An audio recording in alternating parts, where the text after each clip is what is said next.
கிராமத்து அக்கா பட்டணத்து தங்கச்சி கதையோட 2வது எபிசோடு இது. போன எபிசோட்ல சீதாமாவோட கணவர் மறைஞ்சதுக்கு அப்புறம் மூத்த மகளான கௌரி தன்னோட தந்தை இழந்த துயரத்தை அடக்கிக்கிட்டு வீட்டுல தன்னால முடிஞ்ச வேலைகளை செஞ்சு எப்படியாவது தன்னோட தங்கை பிரியாவை பட்டணத்துக்கு அனுப்பி படிக்க வைக்கணும்னு முடிவு செய்யறா. அதுக்காக தன்னோட படிப்பையே தியாகம் செஞ்சு நீ நல்லா படிக்கணும்னு தங்கைக்கு தைரியம் சொல்லி அவளை பட்டணத்துக்கும் அனுப்பி வைக்கிறா. கிராமத்துல இருந்து படிச்சு முன்னேறி வரணும்னு நினைச்சு போன பிரியா பட்டணத்தோட மாய வலையில சிக்கி சுத்தமா மாறிடுறா. பட்டணத்துக்கு போன ஆரம்ப நாட்கள்ல அக்காக்கும் அம்மாக்கும் தினமும் ஃபோன் பண்ணி அழுதுகிட்டே இருப்பா. எனக்கு இங்க இருக்கவே பிடிக்கல, நான் ஊருக்கு வந்துடுறேன்னு தினமும் கெஞ்சுவா. ஆனா இப்ப அப்படி இல்ல. காலம் எப்பவும் ஒரே மாதிரி இருக்கிறது இல்லல்ல. நாட்கள் போக போக பட்டணத்தோட கவர்ச்சி பிரியாவை முழுசா மாத்துது. அங்க இருக்கிற பெரிய பெரிய கட்டிடங்கள், மாடர்ன் ட்ரெஸ், புதிய நண்பர்கள்னு பிரியாவோட கண்களை எல்லாமே மறைச்சிருது. கிராமத்துல ஒரு காலத்துல அடக்கமா ஒயிலா பாவாடை சட்டை போட்டிருந்த பிரியா இப்ப மாடர்ன் ட்ரெஸ் தான் போட ஆரம்பிக்கிறா. ஆங்கிலத்துல தான் பேசுறா. தனக்குன்னு போலியா ஒரு அந்தஸ்தை உருவாக்கி வச்சிருக்கா. அப்படி ஒரு நாள் சிட்டில ஒரு பெரிய இன்ஜினியரிங் காலேஜ் கேன்டீன்ல பிரியா தன்னோட புதிய ஃப்ரெண்டான ஸ்னேகா கூட உட்காந்து பீஸா சாப்பிட்டுட்டு இருக்கா. பிரியா ரொம்பவே மாடனா அடையாளம் தெரியாத அளவுக்கு மாறி போயிருந்தா.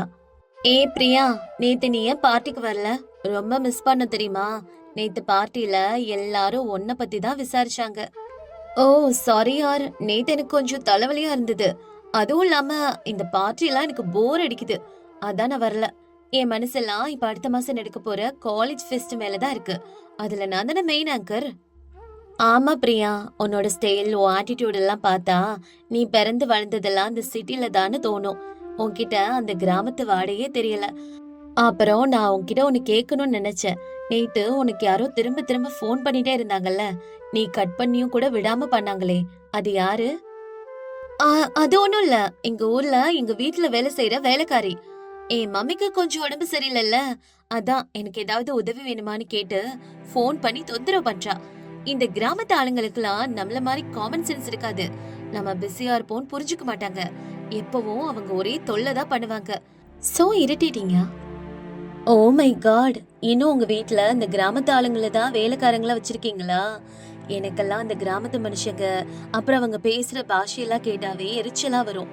எனிவே அதை விட அடுத்த வாரம் செமஸ்டர் லீவ் விடுறாங்கல்ல, எங்க போலாம்? கோவா பிளான் பண்ணலாமா? நீ என்ன சொல்ற? கோவாவா? ஆஹா, இப்ப வேண்டாம். என் மம்மிக்கு ஹெல்த் சரியில்லைல, நான் கண்டிப்பா அந்த டைம் வீட்டுக்கு போகணும். ஒரு வாரம் அந்த கிராமத்து நரகத்துல எப்படி இருக்க போறேன்னு எனக்கே தெரியல. அங்க ஒழுங்கா இன்டர்நெட் சிக்னல் கூட கிடைக்காது. ச்சே, எனக்கு போகவே பிடிக்கல. ஆனா என்ன பண்றது ஸ்னேகா? பிரியா இங்க இப்படி பேசிட்டு இருக்க அதே சமயம் கிராமத்துல கௌரி சாயங்கால நேரத்துல வயல் வேலையை முடிச்சிட்டு வீட்டுக்கு வரா. அவளோட ட்ரெஸ் எல்லாம் சேரும் சகதியமா இருக்கு. அவ உடம்பெல்லாம் வேர்வையா இருக்கு. ஆனாலும் அவ மனசுல ஒரு சந்தோஷம். அப்ப கௌரி சத்தமா கத்துறா, அம்மா அம்மா, சீக்கிரம் வெளியே வாமா, உன்கிட்ட ஒரு சந்தோஷமான விஷயம் சொல்லணும். கௌரி வந்துட்டியா? என்ன எதுக்கு இப்படி கத்துற? வயல்ல இருந்து வந்த உடனே கைய கால கூட கழுவாம இவ்வளவு சந்தோஷமா கத்திட்டு இருக்க, என்ன விஷயம்? ஆனா முகத்தெல்லாம் பாரு, சேரு சகதியமா இருக்கு. போய் குளிக்காம கூட நீ என்னடி பண்ணிட்டு இருக்க? ஏன் முகத்துல இப்ப சேரும் சகதியமா இருந்தா என்னமா? நம்ம பிரியா முகம் பட்டணத்துல மகாராணி மாதிரி ஜொலிச்சா அந்த சந்தோஷம் போதாதா? இப்பதான் டவுனுக்கு போய் கடையில இருந்த போன்ல நம்ம பிரியா ஹாஸ்டலுக்கு போன் பண்ண. நாளைக்கு காலையில நம்ம பிரியா லீவுக்கு ஊருக்கு வரலாம். எனக்கு எவ்வளவு சந்தோஷமா இருக்கு தெரியுமாமா? இதோ பாரு, என் கூலி காசை அட்வான்ஸா கேட்டு வாங்கி அவளுக்கு பிடிச்ச வேர்க்கடலை மிட்டாய் ஸ்வீட் எல்லாம் வாங்கிட்டு வந்திருக்கேன். நாளைக்கு அவளுக்கு பிடிச்ச சமையல் எல்லாம் நானே என் கையாலே செய்யணுமா? எனக்கு சந்தோஷத்துல இப்ப என்ன பண்றதுனே புரியலமா. நிஜமாவே என் செல்லம் வராளா? அவளை பார்த்து 6 மாசம் ஆச்சுடி. அவளை பார்க்காம என் மனசு கடந்து துடிக்குது கௌரி. பட்டணம் போய் ரொம்ப மெலிஞ்சு போயிருப்பாளோ. ஹாஸ்டல் சாப்பாடு அவளுக்கு ஒத்து வந்திருக்காது. நாளைக்கு அவ வந்த உடனே என் கையாலே ஊட்டி விடணும். எனக்கு ரொம்ப சந்தோஷமா இருக்கு கௌரி. எப்படா நாளைக்கு வரும்னு இருக்கு. அம்மா, நீ ஒரு வேலையும் செய்யக்கூடாது. உனக்கு இன்னும் காய்ச்சல் குறையவே இல்ல. வீட்டை மொழிகி கோலம் போடுறதுல இருந்து சமையல் எல்லாத்தையும் நான் தான் பாத்துக்குவேன். நம்ம பிரியா பட்டணத்துல பெரிய படிப்பு படிக்கிறா. அவ வீட்டுக்கு வந்தா நம்ம வீடே ஒரு திருவிழா மாதிரி இருக்கணும். அப்பா போட்டோக்கு மாலை போட்டு அப்பா ஆசீர்வாதத்தையும் அவளுக்கு வாங்கி கொடுக்கணும். எனக்கும் பிரியாவை எப்போடா பாப்போன்னு இருக்குமா? தங்கச்சி வரப்போறாங்கிற சந்தோஷத்துல கௌரி அன்னைக்கு ராத்திரி முழுசு தூங்கவே இல்ல. அடுத்த நாள் காலையில வீட்டை சுத்தம் செஞ்சு கோலம் போட்டு பிரியாவுக்கு பிடிச்ச சாப்பாடு எல்லாம் செஞ்சுட்டு பிரியாவை போய் கூட்டிட்டு வர்றதுக்காக பஸ் ஸ்டாண்டுக்கு போறா கௌரி. அங்க சிட்டில இருந்து வந்த பஸ் நிக்குது. பஸ்ஸையே பாத்துட்டு இருக்கா கௌரி. தங்கச்சிய தேடுறா. அப்ப பஸ்ல இருந்து ஒரு பொண்ணு இறங்கி வரா. கண்ணுல கூலிங் கிளாஸ் போட்டிருக்கா. நல்ல மாடர்னான ட்ரெஸ். பக்கத்திலே ஒரு விலை உயர்ந்த ட்ராலி பேக் இருக்கு. இதெல்லாம் பார்த்ததும் முதல்ல கௌரிக்கு அடையாளம் தெரியல. ஊர் மக்களும் எல்லாரும் அந்த பொண்ணைய விசித்திரமா பாக்குறாங்க. கௌரி கடைசில இது தன்னோட தங்கச்சி பிரியாதான்னு அடையாளம் கண்டுபிடிக்கிறா. பிரியா கண்ணு, என் செல்லமே, நீ வந்துட்டியா? பிரியாவை பார்த்ததும் கௌரிக்கு ஆனந்த கண்ணீரே வருது. ரொம்பவே ஆசையா அவளை கட்டி பிடிக்க போறா. ஆனா பிரியா அவளை தடுத்து இப்படி சொல்றா. Excuse me, what is this அக்கா? என் ட்ரெஸ் பாரு எவ்வளவு காஸ்ட்லின்னு. உன் துணில இருக்க அந்த மண்ணு சேரெல்லாம் என் ட்ரெஸ்ல ஒட்டுது. பிளீஸ் கொஞ்சம் தள்ளி நில்லு. அதுவும் இல்லாம இப்படி எல்லாம் இருக்கும்போது எதுக்கு இந்த மாதிரி எமோஷனல் டிராமா பண்ற?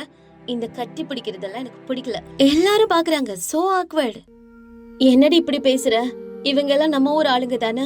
உனக்கு ஞாபகம் இல்லையா? இந்த சின்ன மாமா தான் உன்னை தூக்கி வளர்த்தவரு. அந்த பெரியம்மா உனக்கு தினமும் பால் கொண்டு வந்து கொடுப்பாங்கல்ல. அவங்க முன்னாடி உன்னை கட்டி பிடிச்சா என்ன தப்பு தங்கம்? 6 மாசம் கழிச்சு உன்னை பாக்குறேன். உன்னை பார்த்த உடனேதான் எனக்கு உயிரே வந்தது மாதிரி இருக்கு. ஆனா பிரியா, நீ என்னடி ரொம்பவே வித்தியாசமா நடந்துக்கிற? அக்கா ப்ளீஸ், இது ஒன்னும் சினிமா கிடையாது. இந்த மாதிரி எமோஷனல் டிராமா பண்றதுக்கு. உன் கிராமத்து டயலாக் எல்லாம் இங்கே நிறுத்திக்கோ. நான் ரொம்ப டயர்டா இருக்கேன். டிராவல் பண்ணி எனக்கு தலை வலிக்குது. முதல்ல என் பேக தூக்கு, வீட்டுக்கு போலாம். இந்த ஊர் ரோடு எல்லாம் பாரு எவ்வளவு நாறுதுன்னு. இந்த மண் ரோட்ல என் ஷூ எல்லாம் வீணா போகுது. இதுல நீ வேற கிரிஞ்ச் பண்ணிட்டு இருக்க. சரி பிரியா, பரவாயில்ல. நீ சிட்டில படிச்சுட்டு வந்திருக்க. கொஞ்சம் பழக்க வழக்கம் எல்லாம் மாறி இருக்கும் இல்லையா? நான் அட்ஜஸ்ட் பண்ணிக்கிறேன். ஒன்னும் பிரச்சனை இல்ல. உன் பேக நான் தூக்கிக்கிறேன். வா போலாம். அம்மா உனக்காக காத்துட்டு இருப்பாங்க. கௌரி அந்த பேக ஒரு ஆளா கஷ்டப்பட்டு தலைமையில தூக்கி வச்சுட்டு நடக்கிறா.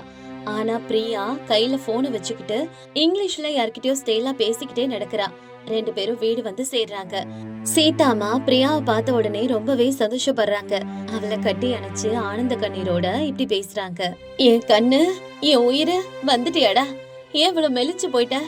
அதுவும் இல்லாம இது என்னமா ட்ரெஸ்? முடி என்னமா அப்படி வெட்டி வச்சிருக்க?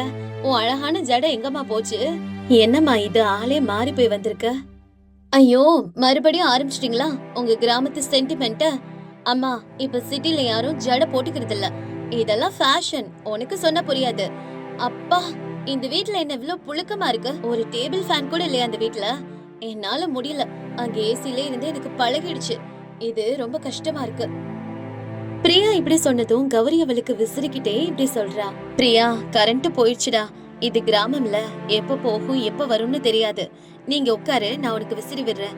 உனக்கு பிடிச்ச புளியோதரை, வேர்க்கடலை மிட்டாய் இதெல்லாம் நான் செஞ்சிருக்கேன். நீ கண்டிப்பா சாப்பிடணும். நான் எடுத்துட்டு வரேன், சரியா? அப்படி சொன்ன கௌரி சமையலறைக்கு போய் ஒரு தட்டுல புளியோதரையை கொண்டு வந்து பிரியா முன்னாடி வைக்கிறா. பிரியா அந்த தட்டை பார்த்து முகத்தை அருவருப்பா மாத்திக்கிறா. என்ன இது, புளியோதரையா? இதுல என்ன இவ்ளோ எண்ணெய் ஊத்திருக்காக்கா? இந்த மிட்டாய் எல்லாம் என்ன, எதுல செஞ்சீங்க? நான் இதெல்லாம் சாப்பிட மாட்டேன். நான் சிட்டில ஓட்ஸ், ஆலிவ் ஆயில் சாலட் இது மட்டும் தான் சாப்பிடுவேன். இதெல்லாம் சாப்பிட்டா என்னோட ஃபிகர் என்ன ஆகுறது? பாழாயிடும். கொலஸ்ட்ரால் வந்துரும் எனக்கு. இதெல்லாம் எடுத்துட்டு போய் வெளியில கொட்டு. எனக்கு எதுவும் வேண்டாம். இதெல்லாம் மனுஷன் சாப்பிடுவானா? என்ன பிரியா இப்படி பேசுற? சின்ன வயசுல நீ இந்த புளியோதரைக்காக என்கிட்ட எவ்வளவு சண்டை போடுவ. நான் சமைச்சு கொடுத்தா அது உனக்கு ரொம்ப பிடிக்கும்ல. ஒரு வாய் சாப்பிட்டு பாரு. அக்கா உனக்கு அன்போட இதை செஞ்சிருக்கேன். உனக்கே அதுக்கப்புறம் ரொம்ப பிடிக்கும். சாப்பிட்டு பாரு பிரியா. கௌரி இப்படி சொன்னதும் இதை கேட்ட பிரியா கோபத்துல அந்த தட்டை தூக்கி வீசுறா. தட்டை கீழே விழுந்து சாதம் எல்லாம் சிதறிடுது. நான் தான் சொல்றேன்ல எனக்கு பிடிக்காதுன்னு. உனக்கு எத்தனை தடவை சொல்லணும்? எனக்குன்னு இப்போ ஒரு ஸ்டாண்டர்ட் இருக்கு. நான் பட்டணத்துல படிக்கிறேன். என் ஃப்ரெண்ட்ஸ் எல்லாம் கோடீஸ்வரங்க. அவங்க முன்னாடி என் அந்தஸ்து என்னன்னு தெரியுமா? இந்த வீட்டுல இருக்கிற மண்ணு வாசனை, உன் உடம்புல இருந்து வர அந்த வேர்வை நாத்தம், ஐயோ எனக்கு வாமிட் வருது. எனக்கு இங்க ஏண்டா வந்தோன்னு இருக்கு. எனக்கு சுத்தமா பிடிக்கல எதுவுமே. பிரியா, என்ன பேச்சு இதெல்லாம்? என்ன பேசுறடி? என் உடம்புல இருந்து வேர்வை நாத்தம் அடிக்குதா? இந்த வேர்வையோட கூலி வேலை செஞ்சாதான் உனக்கு மாசம் 10,000 ஃபீஸ் கட்ட முடியும். என் கைய நான் சேத்துல வச்சதுனாலதான் உன் கையில அந்த விலை உயர்ந்த போன் இருக்குது. இவ்ளோ ஆங்காரமா பேசிட்டு இருக்க. எப்படி நீ இப்படி மாறின? ஓஹோ, ஆரம்பிச்சிட்டியா உன் தியாக புராணத்தை? நான் எப்பயாவது கேட்டேனா? எனக்காக கஷ்டப்பட சொல்லி நான் கேட்டேனா? நீ ஃபீஸ் கட்டலைன்னா படிப்பை நிறுத்திட்டு ஒன்னு மாதிரி நானும் ஏதாவது வயல்ல கூலி வேலைக்கு போயிருப்பேன். அதுவும் இல்லாம நீ ஸ்கூல்ல நிறுத்தினாக்கா உனக்கு மண்டையில படிப்பு ஏறல. அதான் உனக்கு இங்கிலீஷ் தெரியாது, கணக்கு புரியாது. அதான் ஓ கையால ஆகாத தனத்தை மறைக்க என்ன படிக்க வைக்கிறேன்னு ஒரு பெரிய டயலாக் விடுற. பெரிய தியாக செம்மல் மாதிரி பேசுறது. அடியே சண்டாளி, வாய மூடடி. எவ்வளவு திமிரு இருந்தா அப்படி பேசுவ? உன்னை அந்த பட்டணத்துக்கு அனுப்பிச்சு வச்சது படிச்சு பெரிய ஆளா வரணும்னு தான். இப்படி பெத்த தாயையும் கூட பிறந்த அக்காவையும் அவமானப்படுத்த இல்ல. நீ படிக்கணுங்கிறதுக்காக உன் அப்பா வாங்கி கொடுத்த அவளுக்குன்னு இருந்த ஒரு நகையையும் வித்து உன்னை படிக்க அனுப்பிச்சா. ஆனா நீ அவளுக்கு பண்ற நன்றி கடன் இதானா? ஆனா உண்மை என்னன்னா அவளுக்கு படிப்பு சுத்தமா வராது. இவ ஒரு கிராமத்துக்காரி. என் ஃப்ரெண்ட்ஸ் எல்லாம் அவங்க அக்காக்களை பத்தியும் அவங்க வேலை பத்தியும் பெருமையா பேசும்போது என் அக்கா ஒரு கூலி வேலை செய்யற கிராமத்து காட்டு மிராண்டின்னு சொல்ல நான் எவ்வளவு வெக்கப்படுற தெரியுமா? உங்களாலதான் நான் இங்க ஒரு பொய்யான வாழ்க்கையை வாழ வேண்டியிருக்கு. உங்களை மாதிரி படிக்காதவங்க கூட இந்த வீட்ல என்னால ஒரு நிமிஷம் கூட இருக்க முடியாது. நான் இப்பவே கிளம்புறேன். நான் இங்க வந்திருக்கவே கூடாது. I hate you all. I hate this village. அப்படி சொன்ன பிரியா அவளோட பேக் எடுத்துக்கிட்டு அங்கிருந்து விறுவிறுன்னு வெளியே நடந்து போயிடுறா. சீதாமா அழுதுகிட்டே கீழே விழுந்துடுறாங்க. கௌரி மட்டும் ஒரு சிலைய போல நிக்கிறா. அவ சொல்றதெல்லாம் உண்மைதான். நான் ஒரு படிப்பு வராத கிராமத்துக்காரி. என் அக்கான்னு சொல்லிக்கிறதுக்கே அவளுக்கு வெக்க கேடா இருக்குல்ல. ஆமா, நான் என் தங்கச்சிக்கு ஒரு வெக்க கேடான அக்கா தான். அவளுக்கு இப்ப இங்கிலீஷ் வந்துடுச்சு, அந்தஸ்து வந்துடுச்சு. எனக்கு இங்கிலீஷ் தெரியாது. எனக்கு தெரிஞ்சதெல்லாம் அந்த மண்ணில கஷ்டப்படுறதும் என் தங்கைய உயிரை விட மேலா நேசிக்கிறதும் தான். ஆனா உண்மையான அன்புக்கு இங்க மதிப்பு இல்ல. வெறும் படிப்புக்கும் அந்தஸ்துக்கும் மட்டும்தான் மதிப்பு இருக்கு. பிரியா இப்படி எல்லாம் மாறுவான்னு நான் நினைக்கவே இல்ல. இப்படி தனக்கு தானே சொல்லிட்டு இருக்க கௌரி அதுக்கப்புறம் அவளோட அப்பாவோட போட்டோவை பார்த்து இப்படி பேசுறா. அப்பா, நான் தோத்து போயிட்டேன்ப்பா. என் தங்கச்சிய பட்டணத்துக்கு அனுப்பி அவளை படிப்புல ஜெயிக்க வைக்கணும்னு நினைச்சேன். ஆனா அவளுக்குள்ள இருந்த மனுஷத்தன்மைய நானே கொண்டுட்டேனேப்பா. என் கிராமத்து தங்கச்சி அந்த பட்டணத்து மாயையில விழுந்து என்னையவே பாருவருப்பா பாக்குறப்பா. நான் இப்ப என்ன செய்யணும்? நான் எப்படிப்பா வாழணும்? எனக்கு ஒண்ணுமே புரியலப்பா. ரொம்ப கஷ்டமா இருக்குப்பா. சீதாமாவும் கௌரியும் பிரியா பேசினதே நினைச்சு அழுதுகிட்டே இருக்காங்க. அவங்களோட சந்தோஷம் எல்லாம் அந்த நிமிஷமே மாறி போயிடுச்சு. தான் உயிரா பார்த்த சொந்த தங்கச்சியோட வாயில இருந்து வந்த அந்த அகங்கார பேச்சு கௌரியோட இதயத்தை உடைக்குது. பட்டணம் போன பிரியாவுக்கு படிப்போடு சேர்த்து அகங்காரமும் கர்வமும் வந்திருக்கிறத கௌரி உணர்றா. பிரியா மறுபடியும் பட்டணத்துக்கே போயிடுறா. ஆனா கௌரியோட மனசுல அவ ஏற்படுத்திய வடு என்னைக்குமே ஆறாது. கௌரி இதுல இருந்து எப்படி மீண்டு வர போறா? பிரியா தன்னோட தவற எப்பவாவது உணர்வாளா? இல்ல பட்டணத்து மோகத்துல தன்னோட குடும்பத்தை நிரந்தரமா பிரிச்சிடுவாளா? இதெல்லாம் நீங்க தெரிஞ்சுக்கணும்னா அடுத்த எபிசோட் வர வரைக்கும் காத்திருங்க.